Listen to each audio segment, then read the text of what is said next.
Date wise అంటే month wise sales data, total sales డేటాకు sub total apply చేయడం నేర్చుకున్నాం ఇంతకుముందు వీడియో.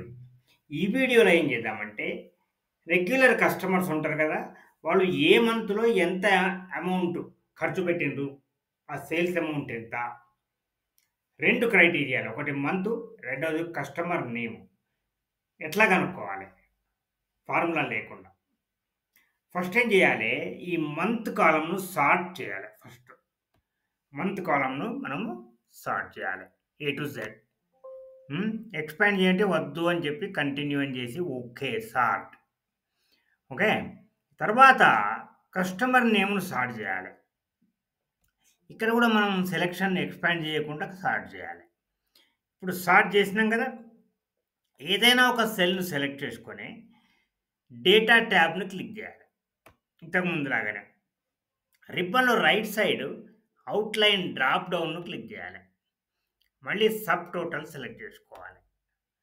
ఇక్కడ ఫస్ట్ మంత్ వైజ్ మనం పెట్టుకుందాం. మంత్ చేంజ్ అయినప్పుడల్లా సబ్ టోటల్ చెయ్యి అని చెప్తున్నాం. Total sale. మిగతా ఏం చేంజ్ చేయాల్సిన పని లేదు.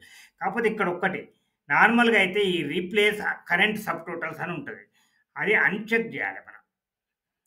అన్‌చెక్ చేసి ఓకే అనాలి. ఇప్పుడు సబ్ టోటల్ వచ్చేసింది. మళ్ళీ కూడా మనం సబ్ టోటల్ కోసం ఇంకోటి కస్టమర్ నేమ్‌కి యాడ్ చేయాలి. ఇప్పుడు మంత్‌కి చేసినాం. ఇప్పుడు కస్టమర్ నేమ్‌కి చేయాలి. మళ్ళీ ఈ అవుట్‌లైన్‌ను మనం డ్రాప్ డౌన్ క్లిక్ చేసి మళ్ళీ సబ్ టోటల్. ఇప్పుడు ఇక్కడ at each change in month కాదు, కస్టమర్ నేమ్.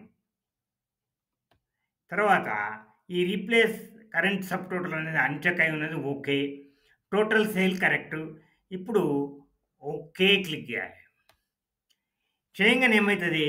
ఇక్కడ 4 బటన్స్ వస్తాయి. ఇంతకుముందు 3 వచ్చినాయి. ఇప్పుడు 4 వస్తాయి. ఫస్ట్ క్లిక్ చేస్తే గ్రాండ్ టోటల్ వచ్చింది. అది మనకు తెలుసు. సెకండ్ క్లిక్ చేస్తే మంత్ వైస్ టోటల్ వచ్చేసింది. థర్డ్ క్లిక్ చేస్తే కస్టమర్ వైస్ టోటల్ వచ్చేసింది. జనవరి కస్టమర్ అర్జున్ టోటల్ జనవరిలో ఇంత. మళ్ళీ ఫిబ్రవరిలో కూడా చేసిండు. ఫిబ్రవరిలో కూడా అర్జున్ టోటల్ ఉన్నది. ఈ రకంగా ఏ మంత్‌లో అర్జున్ ఎంత ఖర్చు పెట్టిండు, కిరణ్ ఎంత ఖర్చు పెట్టిండు, ఎంతమంది కస్టమర్స్ ఉంటే అంతమంది టోటల్స్ వస్తాయి. ఇప్పుడు ఫోర్త్ బటన్ క్లిక్ చేస్తే ఏమైతది? మళ్ళీ మన డేటా మనకొస్తది. 2 క్రైటీరియాలు ఉపయోగించడం.